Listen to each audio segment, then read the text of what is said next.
Widow gang. I'm back with another reaction. We finna to parents discover their daughter is a mass killer. Let's go. Hey, what'd they tell you? Nothing. Okay, she was life flighted here. Yeah. This is Natalie and John Shirilla, the parents of Mackenzie Shirilla. Just hours earlier, they were informed their daughter was involved in a devastating car accident and that she was transported by helicopter to the nearest hospital. However, what they're about to hear from this officer would change the course of their and Mackenzie's life forever. Okay. No. You want to sit down? Oh my God. What do you say this? There's progress in Alameda, car into a building. 2 are deceased in the vehicle. Daughter's driving. Who died? Mackenzie's boyfriend, Dom Russo, as well as their friend Davion, were pronounced dead after the crash, making Mackenzie the suspect of a potential double murder. However, police had their doubts. Most assumed that this was simply the result of an innocent mistake on Mackenzie's behalf. But as the investigation would progress, dark and disturbing secrets would reveal this was clearly much more than just an accident. Dom, if you do not open, you think I'm joking. What do you mean? You know that's exactly what I mean. You're gonna come open this door right now, or there's gonna be a serious problem.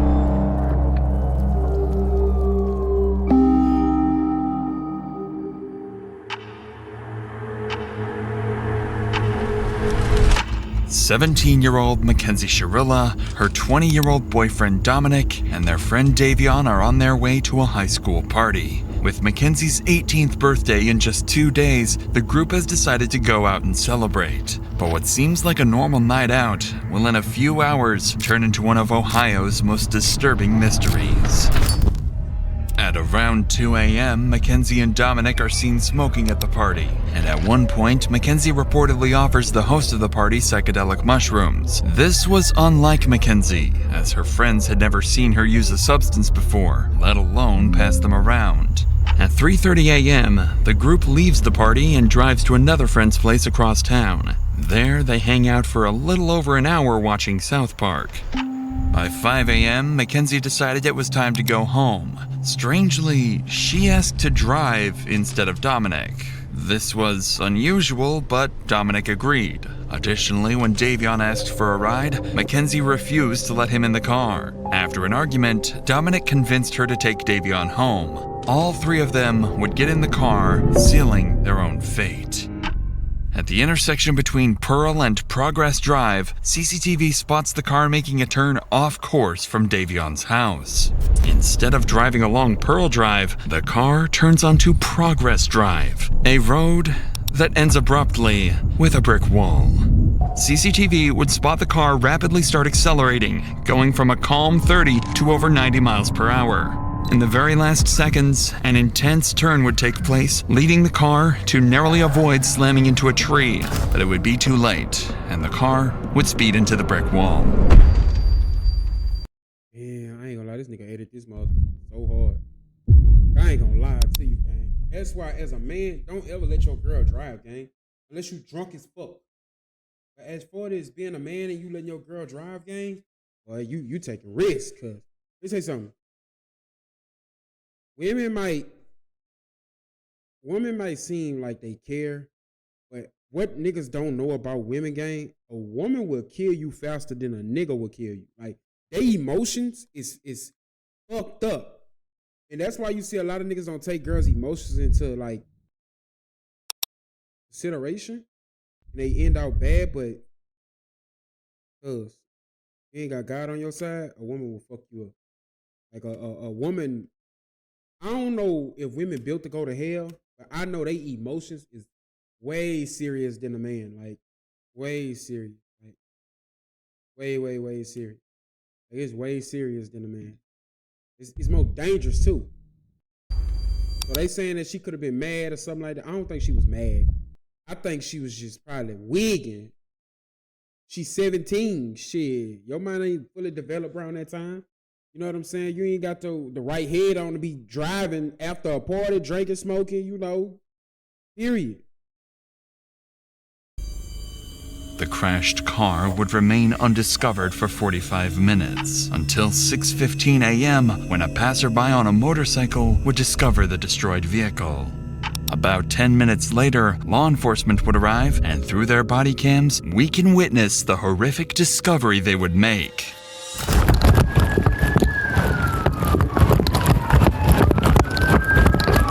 Wait, so she left and didn't call the police? Oh no, she wigged out. She probably could have survived it. She probably could have not went to jail. No one's breathing. Bust that window out. All right. Oh my God. Who can hear my voice? Who's in here? Drivers.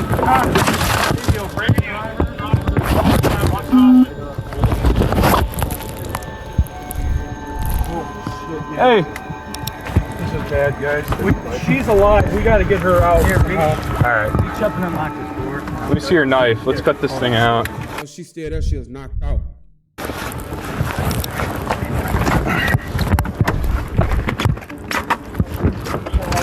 you go.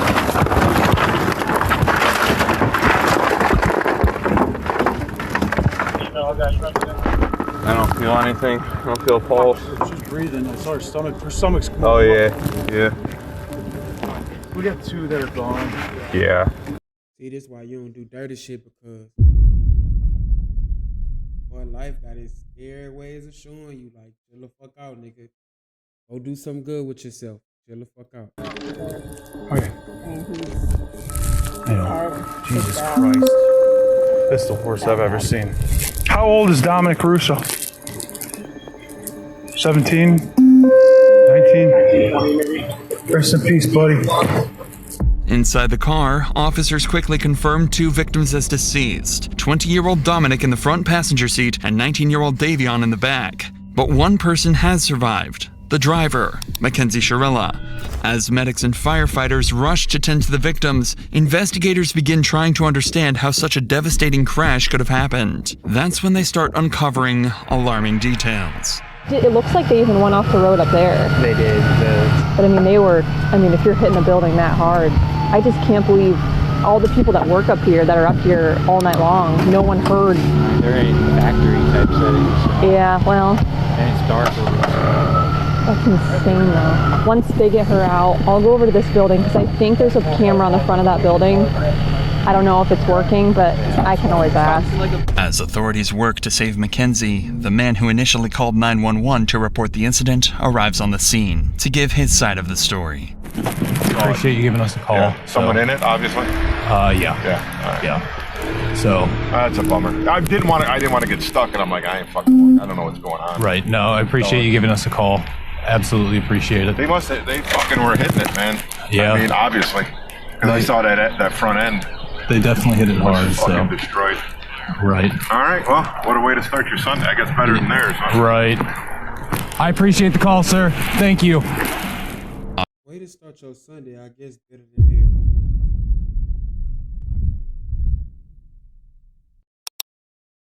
Black people, don't try that shit. Officers would file the crash as an accident, stating that the driver appeared to have attempted to steer off course but was unable to regain control. Mackenzie was diagnosed with a condition known as POTS, which can cause dizziness and fainting, something officers believed may have contributed to the crash. The presumption was that a combination of Mackenzie's medical condition and drug use had likely led to the tragic crash. However, one detail worried officers. There were no signs of braking anywhere, and officers would soon begin to discover why. I've personally been told that she did voodoo on him. She was scared that she was going to make him crash the day before the actual crash. So I feel like that's what she was trying to do, was crash the car into the wall. As police continue gathering evidence from the crash site, how he get all this information? This nigga is good at what he do. one officer heads to the hospital to speak with Mackenzie's parents. At this point, all they know is that their daughter was in a serious accident. Oh, God, help me. What'd they tell you? Nothing. Okay, she was life flighted here. Yeah, I wouldn't know that. Okay.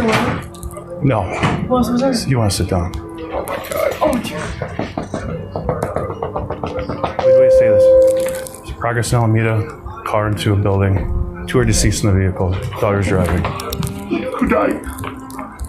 I don't know whether, but there's one that we don't know. His name's Jacob. Does anyone know Jacob? Dom? No, stop. Let him talk. Guys, I know, we've been dealing with this. Your daughter's okay. She's talking to us. I talked to her, okay? Your daughter's alive, okay? Your daughter's alive. She was driving the vehicle, okay? Who's that? Jacob and who? I think, what's the name you said? Dom? Might be. Oh my God. Stop. What's his relation to you? My boyfriend. Okay, yeah, then Dom was in the car. Stop. Oh my God. What? Are you kidding me? It's right now, it's an ongoing investigation. Speed is definitely a factor. So are drugs. Dom is dead? Dom is dead? Is that what you're saying to me? Look at me. Is Dom dead? There's no always way for me to say anything right now, man. Dom, This is a serious situation. Dom with curly. I thought the same Dom. Maybe it's a different Dom. It could be a different Dom. Might be a different Dom. What's that? Does she know about their third? No, not at all. We're gonna keep it that way for. Okay, she's getting worked on now. Okay. Full transparency here. There's drugs in the car. She had a bag of mushrooms on her and a scale. Full transparency, guys. I'm sorry, I'm ripping the Band-Aid off. Okay. Drugs in the car. So she was awake, but not awake. So she was like not. In and out of consciousness. Should be fully extracted from the vehicle. IFD. I know she has a severe leg injury. But like I said, she was speaking, and she had her seatbelt on. Mackenzie was the only one in the car wearing a seatbelt, which was why she was the sole survivor. If her intention had been suicide, it's unlikely she would have taken that precaution. This detail would later become important to the investigation. Yeah, that probably saved her life. 100% saved her life. She had a seatbelt up. Oh. I don't believe the others did. Mackenzie's parents would take the news relatively well, relieved their daughter had survived. But officers now faced a much harder task, telling Dominic's parents. Remember, at this point, they didn't even know their son had been in an accident, let alone that he had passed away.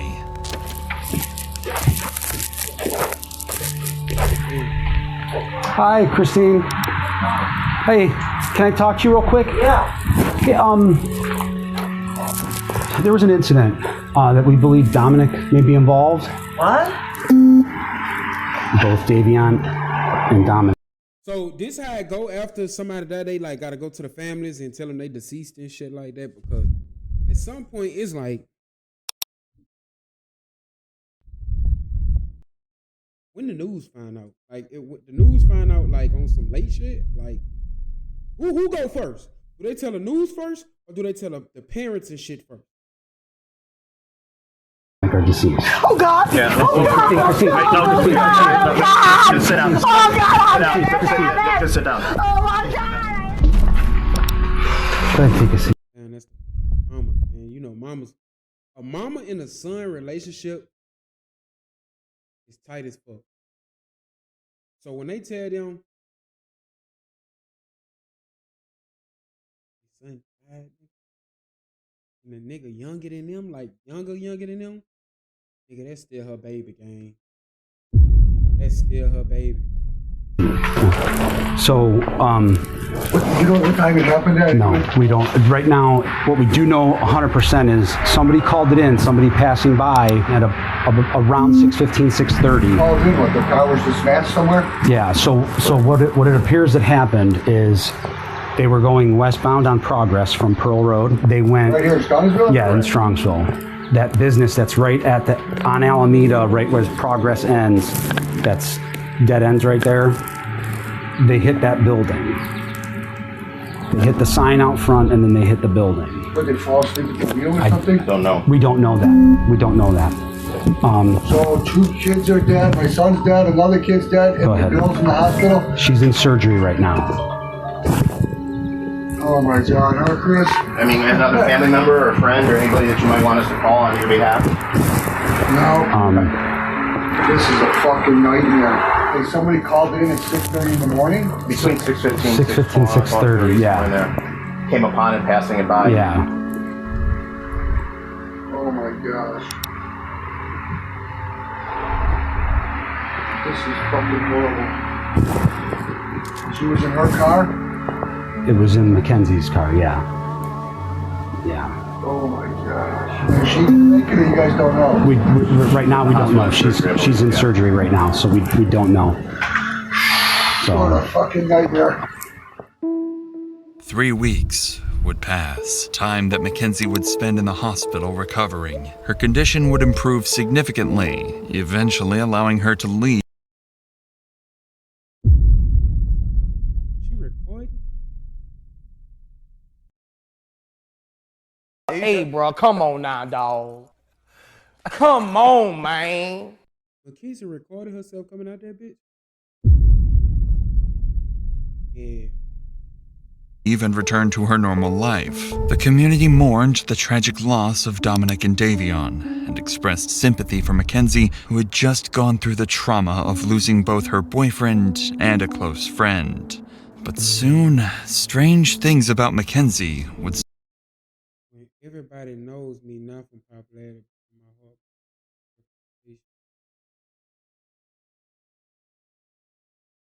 Bruh. Start to surface. In the weeks that followed, it seems Mackenzie thought everyone concluded the crash as a tragic accident and nothing further. Mackenzie would never attend Dominic or Davion's funerals. On social media, she would brag about her drug use, claiming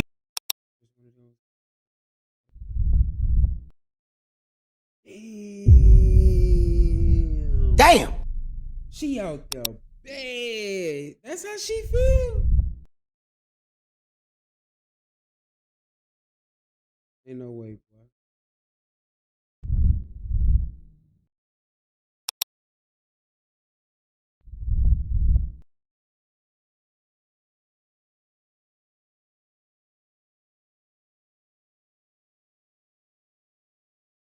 Ain't no fucking way. she could, quote, do more drugs than anyone and still live. And then, on October 31st, 2022, Mackenzie would go to her first party since the crash, and her costume for the night would be a detailed corpse with fake blood smeared across her mouth. Mackenzie's parents even went public to defend her outfit, saying she, quote, deserved to have some fun after the accident. There also appeared to be a mysterious source of income. Mackenzie was spending thousands of undocumented dollars on designer clothing, and she wasn't hiding it either, openly bragging about it online. But lucky for Mackenzie, this strange behavior still wasn't enough for police to launch a full investigation. However, that would all change when Dominic's family came to the police with a video taken from Dominic's phone. A clip recorded just 10 days before the crash, one that would change everything. But before we get to that, I want to tell you about the best earbuds I've ever used. If you're like me, then you love listening to true crime. Now, let's get back to what the investigators uncovered.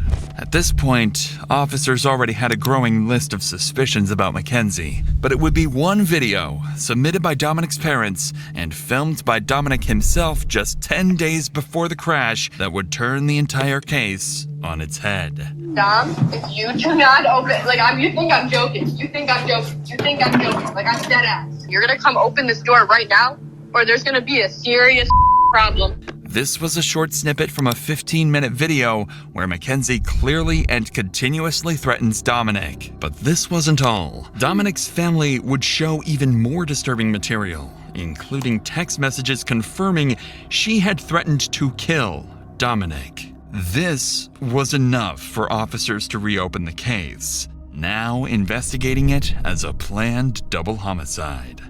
At this point, this is a homicide investigation, and so we are trying to show that she intentionally drove the car into the wall. Shortly after the investigation began, police would begin interviewing several of Mackenzie Sharilla's friends, family members, and individuals from the community. This would prove to be very insightful. Officers would first bring Tyler, Mackenzie's former boyfriend, in. Unfortunately, his accounts would only serve to deepen their concerns. You understand, you're not under arrest. Yeah. You walk out anytime you want. We have approximately 10 questions that we wanted to ask you. How long were you guys in a relationship, you and her?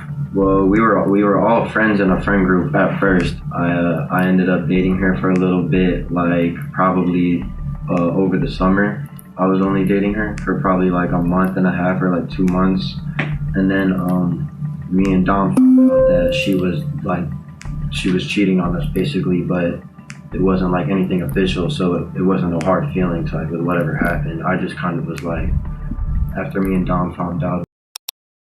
Me and Dom found out that she was cheating on us. Y'all was cool? Man, this shit crazy, boy. This some white people shit. It's crazy. About that, we didn't have no problems with each other or nothing, but like they were on and off, and I kept on talking to her still while they were on and off because we were all still in the friend group and stuff. So, and then we kind of just like stopped being intimate. You know what I'm saying? We were just friends. So, describe the relationship. What was it? What was she like as your girlfriend?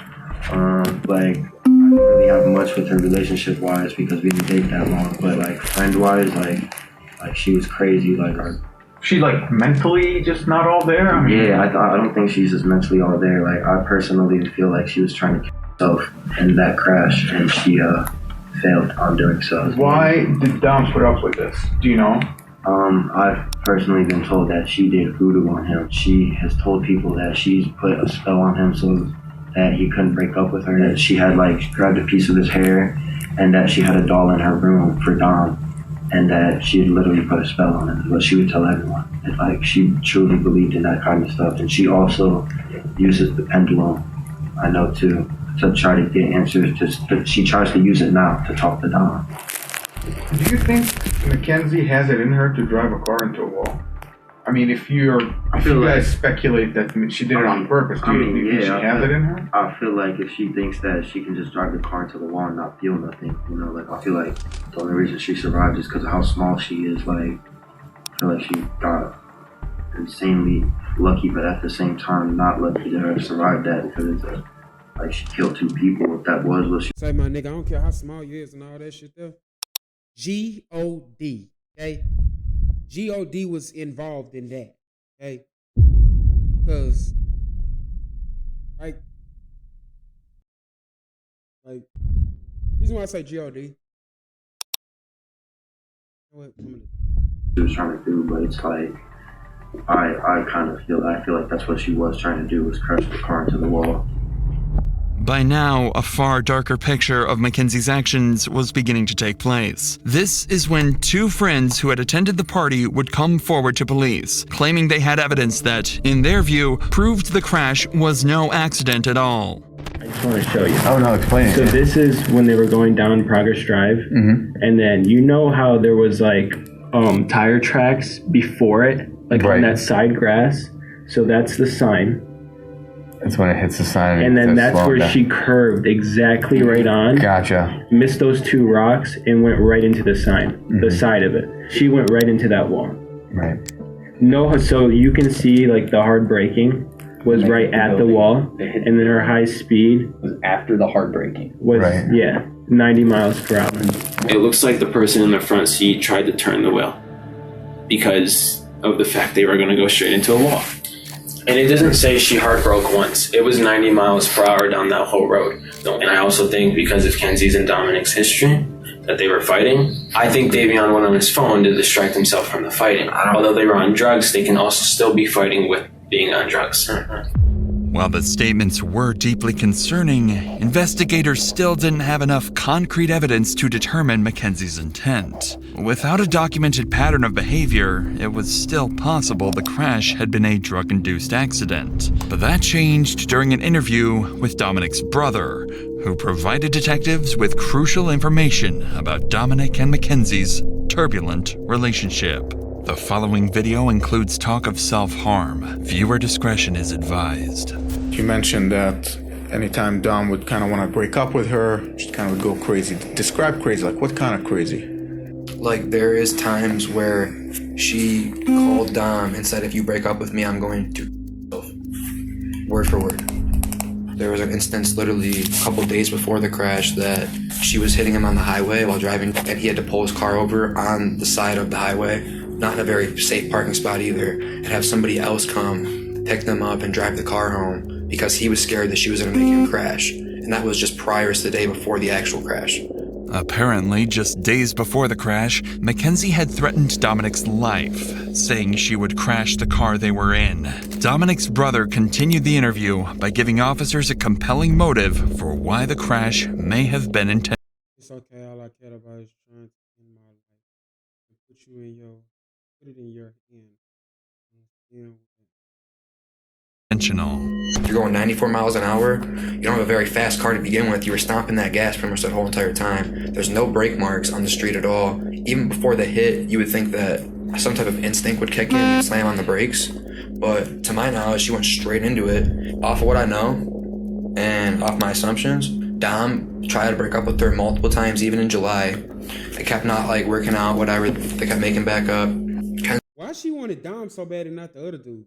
He's known to be the kind of person that she's let us know she will never let go of Dom, and if she has to let go of Dom, she will not go on living herself. She's pretty much let that be known. Mackenzie's actions after the crash were also of concern to police. On August 6th, only a week after the incident, police would be called to Mackenzie's house by her father. There, he would make concerning statements. While there is no footage of the incident, the officer that was called out would retell the strange incident in an interview. Sarge, I want to ask you first about August 6th, if you recall. That's the day you guys were dispatched to Mackenzie Sharilla's room. Can you tell me about that day? So we were dispatched up to the room for a disturbance. Once we arrived up on the room, she was upset with her dad. We asked the dad to step out, and we're trying to calm him down, and he's like, you guys probably know who I am. At one point in the conversation, he's like, I feel like my daughter needs a psych evaluation. And he's like, because she's not, thinking clearly, and word for word what he said, I don't recall every word that he said. He was pretty hysterical. He was pretty upset. She was upset with her dad because, she wanted to leave to go to the funerals.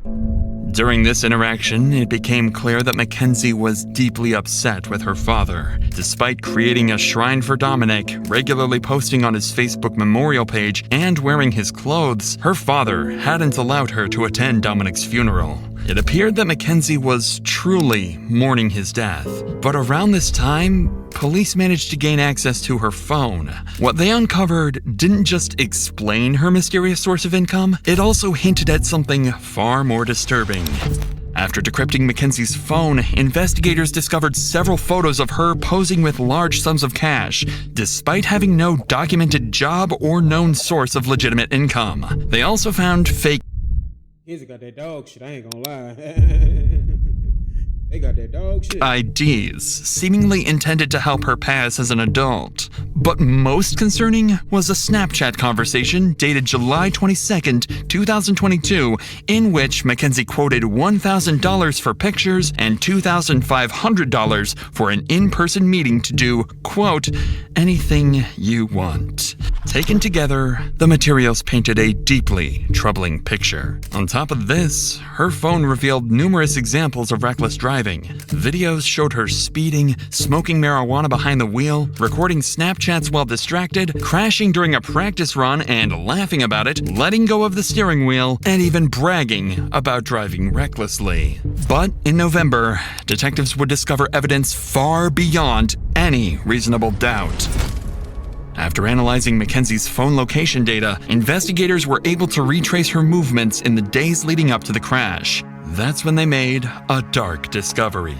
Just days before the incident, Mackenzie had driven down the exact same road 7 times, heading straight towards the same brick wall. She had practiced the route. Officers Damn, Mackenzie is on some shit. Believed they had gathered enough evidence to prove Mackenzie had planned the murders. On November 4th, 2022, more than 3 months after the incident, officers were dispatched to arrest 18-year-old Mackenzie Sharilla. Where's she? I'm back there, pal. Hi, Mackenzie. Step out for me. I'm Detective Jesus. I'm the one who's been investigating the crash. You're under arrest for aggravated murder ×2, okay? Nobody's gonna ask you any questions. Nobody's gonna bother you. Can I have your key, please? Could you please be careful taking this one off so it doesn't break the bracelet, please? You got it. You got it.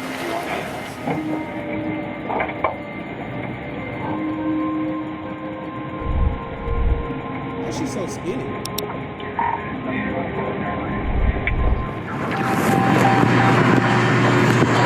Recording. Mounted. Wi-Fi connected.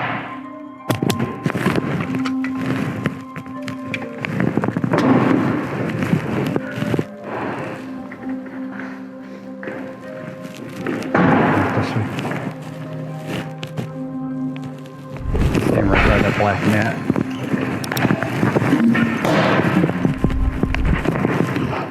What's your first name? Okay, Mackenzie, I want to take your handcuffs off. I need like all the jewelry and everything from off, okay? I can't wear any of it. No, I need you to take it off while you're in the jail right now.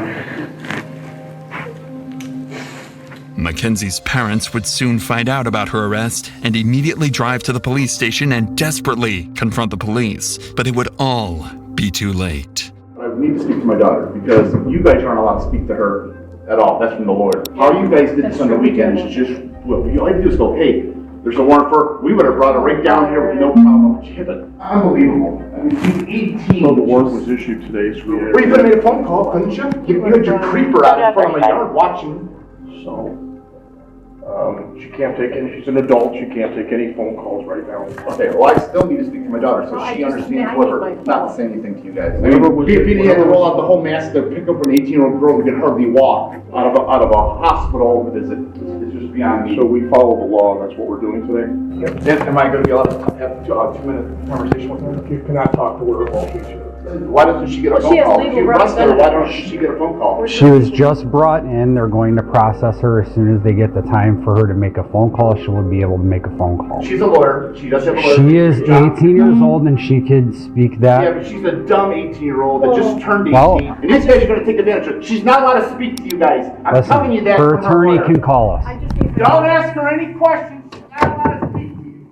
Her parents don't want Mackenzie to talk and demand a lawyer is present. Mackenzie is going to need that lawyer, as she's going to have to face the consequences of her actions in a court of law. She's tried as an adult and decides not to be tried by jury, leaving her fate to a judge. Despite the defense's claims that she lost consciousness, the evidence against her proves this claim was a lie, and the prosecution believes she crashed the car as an easy way out of the relationship. The judge agreed, and on August 14th, 2023, Mackenzie's fate was finally sealed. This is the type of evidence you can never unsee. You can never forget the visual or audio of this exhibit. It was chilling and tragic. As you review that exhibit, you know that you are watching the oncoming deaths of two people, and there's nothing that will stop it. Exhibit 802 crystallizes the deadly decision-making of the defendant. She morphs from a responsible driver to literal hell on wheels as she makes her way down the street. The mission was death. Mackenzie alone decided to push the pedal to the floor and demand the ultimate speed of that vehicle to 90 to 100 miles per hour. Mackenzie decided death was the ultimate goal that day, and she alone made that decision for Dominic and Davion, and she continuously acted in a manner to achieve her purpose. In the early morning hours of July 31st, 2022, her purpose was to kill Dominic Russo and Davion Flanagan. Her actions were controlled, methodical, deliberate, intentional, and purposeful. This was not reckless driving. This was murder. On August 14th, Mackenzie was found guilty on 4 counts of murder, 4 counts of felonious assault, 2 counts of aggravated vehicular homicide, 1 count of drug possession, and 1 count of possessing criminal tools. She's facing 15 years to life and is currently being held in the Ohio Reformatory for Women. Her first opportunity for parole will come in October of 2037.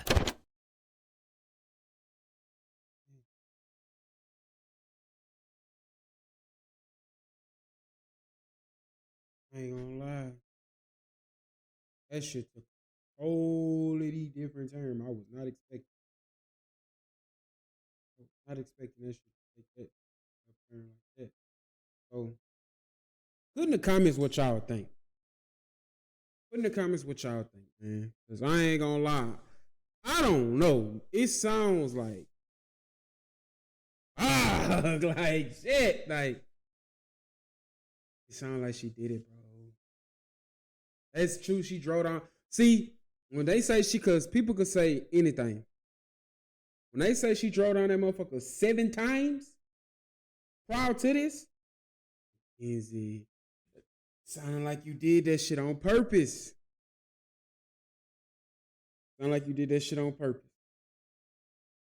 Appreciate y'all for watching. Catch me in the next.